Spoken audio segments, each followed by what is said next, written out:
मत्ताईची चोकटली खबर 14वा अध्याय। ते वक्ती चौथा अधिपती झालेला हेरोद येशूचे बारीतली खबर ऐकून थो बाप्तिस्मा देवचा योहान होये थो मेलेम पण उठून हाये आणि त्यासाठीच चमत्कार झालेली सक्त्या त्याच कार्याचे रूपाने घडतायत म्हणून अधिकारी झालेला हेरोद आपल्या सेवकदारांना सांगला। कसं म्हणले ना, तू तुझा भाऊ झालेला फिलिपची बायको झालेली हेरोदियेत ठेवचा न्याय नव्हे म्हणून बाप्तिस्मा देवचा योहान म्हणला। त्यासाठी आपल्याची बायको झालेली हेरोदियेच्या कारांना योहान धरून बंदीखाने टाकाव लावला। हेरोद याता मारून टाकाव म्हणून म्हणला, पण माणसांची मांदी याता प्रवक्ता म्हणून निवडणेकून त्यांना भियला। पण हेरोदचा जन्मलेला दिवस आल्यावर हेरोदियाची पोरगी त्याची पाहुण्यांच्या पुढे नाचून हेरोद खुशी केली। त्यासाठी ते काय मागले तरी देतो म्हणून हेरोद आण घेऊन भाका दिला। तवा ते पोरीची माय तिला इसर केल्यासाठी ते असं म्हणले, बाप्तिस्मा देवचे योहानच्या डोसकीता थारे ठेवून माले देवाव लाव म्हणून म्हणली।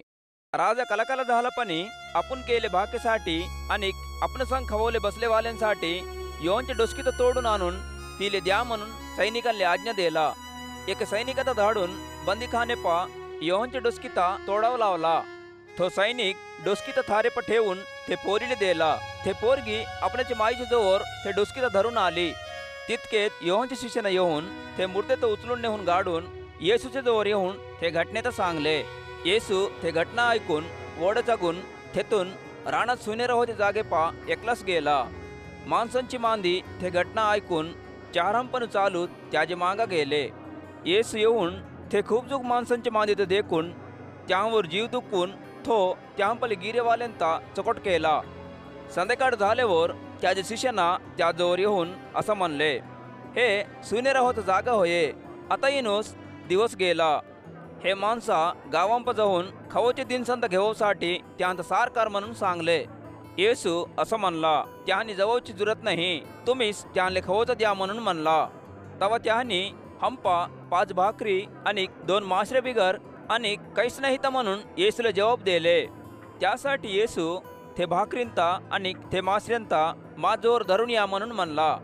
हिरवे गवतावर बसा म्हणून माणसांना आज्ञा देऊन ते 5 भाकरींता आणि 2 मासऱ्यांता धरून हाबरीकोड देखून आशीर्वाद करून ते भाकरींता मोडून शिष्यानांना दिला। शिष्याना माणसांना वाढून दिले। त्यांनी समधी खाऊन दनी बोरलेवर उरलेले भाकरींची तुकड्यांता 12 ढाले सावुरले।